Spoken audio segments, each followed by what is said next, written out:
ప్రేక్షకులందరికీ విశ్వావసునామ సంవత్సర శుభాకాంక్షలు.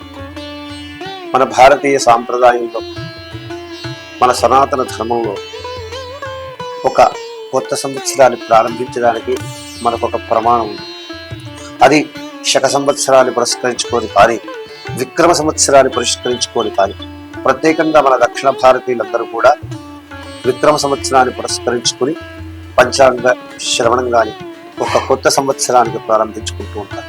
అలాగే ఉత్తర భారతీయులంతా కూడా శక సంవత్సరాన్ని కానీ, కొంతమంది విక్రమ సంవత్సరాన్ని కానీ పురస్కరించుకొని కొత్త సంవత్సరాన్ని ఏర్పరచుకుంటారు. ఎవరు ఈ ఉత్తర దక్షిణ భారతీయులు ఏ సంవత్సరాన్ని ఏర్పరచుకున్నా ప్రభవాది 6 సంవత్సరాలు అంటే ప్రభవ, విభవ, ప్రమోదూత, ప్రజోత్పత్తి ఈ విధంగా 60 సంవత్సరాలే ఉంటాయి. కానీ మనకు 2020, 2025, 2030 అనే పేర్లు ఉండవు. అది మన సనాతన భారతీయ గొప్ప లక్షణం. ఆ సంవత్సరం యొక్క పురుషుడు ఏ విధమైనటువంటి స్వభావాన్ని కలిగి ఉంటాడో ఆ ఫలితాన్ని ఇస్తాడు. విశ్వావసు అనే నవ సంవత్సరంలో మనం ఇవాళ జరుపుకుంటున్నాం. విశ్వావసు అంటే ఏమిటి? విశ్వాన్ని వశం చేసుకున్నటువంటి వాడు ఎవరు? పరంధాముడు, పరమేశ్వరుడు. ఈ విశ్వాన్ని వశం చేసుకున్నటువంటి సందర్భంలో ఆ పరమేశ్వరుని యొక్క పరిపూర్ణమైనటువంటి హృదయ స్థానంలో ఈ జగత్తంతా ఉంటుంది కనుక సమస్త జనులంతా కూడా సుఖాన్ని పొందుతారు. మనం క్రోధినామ సంవత్సరం చూశాం. క్రోధినామ సంవత్సరంలో ఉత్పాతాలు, ఉల్కాపాతాలు, అగ్ని పర్వతాలు, విమాన ప్రమాదాలు, రైలు ప్రమాదాలు, అలాగే తీవ్ర వర్షముల వల్ల ప్రళయాలు ఏర్పడి అనేకమైన కష్ట నష్టాలు చూసాం. అంటే ఆ సంవత్సరంలోనే ఆ పేరులోనే ఆ సంవత్సరం యొక్క ఫలితాంశం కూడా ఆధారపడి ఉంటుంది మనకు. అలాగే మనం ఇంతకుముందు ప్రభవ, విభవ లాంటి అనేక సంవత్సరాలు చూసాం. కరోనా లాంటి సంవత్సరంలో, కరోనా లాంటి వాటి సందర్భంలో వికృతి అనే సంవత్సరం చూసాం. అంటే వికృతి అంటే అంత వికారంగానే ఏర్పడుతుంది. అలాంటి కరోనా పాండమిక్ సిచ్యువేషన్, లాక్డౌన్ లాంటి అనేకమైనటువంటి ఎదుర్కొన్నాం. ఆ సంవత్సరం పేరులోనే ఆ సంవత్సరం యొక్క శుభ అశుభాల్ని మనం చూస్తాం. అందుకే మన వాళ్ళు, మన సనాతనులు ఆ సందర్భంలో 60 సంవత్సరాలు నిర్ణయించినారు.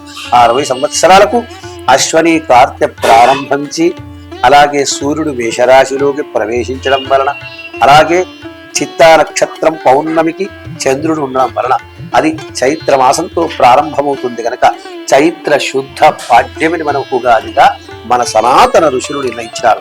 మనకి ఇదే ఉగాది తెలుగు వాళ్ళందరికీ కూడా. అలాగే ఈ తెలుగు వాళ్ళందరూ చేసుకునే ఈ ఉగాది అనే పండుగల షడ్రుచులను మనం ఏర్పాటు చేసుకుంటాం. అంటే ఈ సంవత్సరం అంతా కూడా మనము అందరికీ అన్ని సుఖాలే లభించవు, అందరికీ అన్ని సంతోషాలే లభించవు. అందరము కష్టము, నష్టము, బాధ, క్రోధము, కోపము, అలాగే సుఖము, సంతోషము, మానసిక ఉల్లాసం పొందుతాం.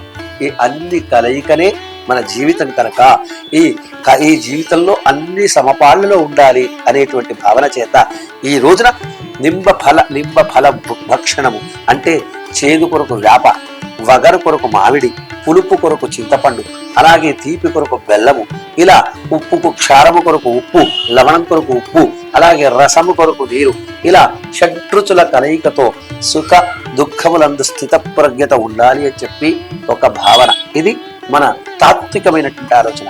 సైన్స్ పరంగా చూస్తే, భారతీయ సనాతనులు చెప్పిన శాస్త్రీయ పరిస్థితుల్లో చూస్తే కొత్త సంవత్సరం ప్రారంభమవుతున్నది. ఇది ఒక ఋతు మార్పు. అంటే శిశిర ఋతు నుండి వసంత ఋతువులోకి అడుగు పెడుతున్నాం. అప్పుడు కొత్త ఋతువు ఏర్పడుతుంది, ఒక సీజన్ చేంజ్ అవుతుంది. ఆ సీజన్ చేంజింగ్ లో మనం తీసుకునే నింబ ఫలము అంటే ఆ వేప పూత యొక్క ఫలం వల్ల, ఆ వగరు వల్ల, ఆ చేదు వల్ల, ఆ కారం వల్ల, ఆ తీపి వల్ల ఈ 6 రుచులు శరీరంలో సమ్మిశ్రమమై ఈ రాబోయే కాలంలో ఆ ఉష్ణ తీవ్ర బాధ, మేషరాశిలోకి సూర్యుడు వచ్చి వైశాఖ మాసంలో అనేకమైన ఉష్ణాన్ని ఎదుర్కొంటాం. అలాగే జ్యేష్ఠ మాసంలో గ్రీష్మ తాపాన్ని, ఆషాఢ మాసంలో గ్రీష్మ తాపాన్ని ఎదుర్కొంటాం. ఈ తాపాలన్నింటి నుంచి నియంత్రించుకోవడానికి ఈ 6 రుచులు మన శరీరంలో స్వాంగీకరణ చెందితే గనక ఇవంతా కూడా మనము చక్కగా ఎదుర్కొనే అవకాశం ఉంటుంది కనుక అప్పుడు అందుకొరకు ఈ షడ్రుచులను మనకు తీపిగా తీసుకునే అవకాశాన్ని మనకి మన సనాతన ధర్మంలో చెప్పబడ్డది కనుక ఈ విధంగా నింబ ఫల భక్షణం చేస్తూ ఉంటాం.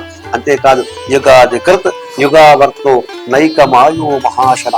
మన ధర్మంలో, సనాతన ధర్మంలో ప్రపంచాన్నంతా కూడా, ప్రకృతినంతా కూడా, విశ్వాన్నంతా కూడా పరమాత్మనే భావించారు. ఈ కనిపిస్తున్న ప్రకృతి చరాచర జగత్తంతా కూడా ఒక భగవత్ స్వరూపంగా భావించినారు.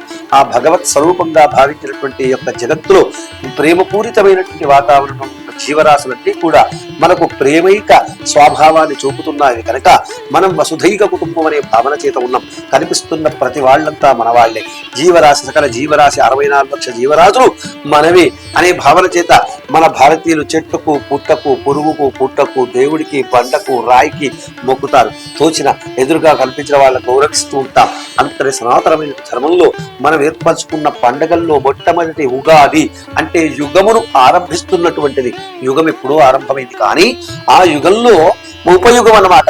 ఉగాది రావడం అంటే కొత్త సంవత్సరం రావడం. ఆ కొత్త సంవత్సరం ఈ సంవత్సరానికి కొత్త యుగంగానే భావించుకోవాలి. అలాగే ఈ వసుధైక కుటుంబం అంతా ఈ కొత్త సంవత్సరం అంతా సకల ఆయురారోగ్య ఐశ్వర్యాలతో వర్ధిల్లాలని దీర్ఘాయుష్యులు పొందాలని ఆశిస్తూ మీరందరికీ మరొక్కసారి ఉగాది శుభాకాంక్షలు.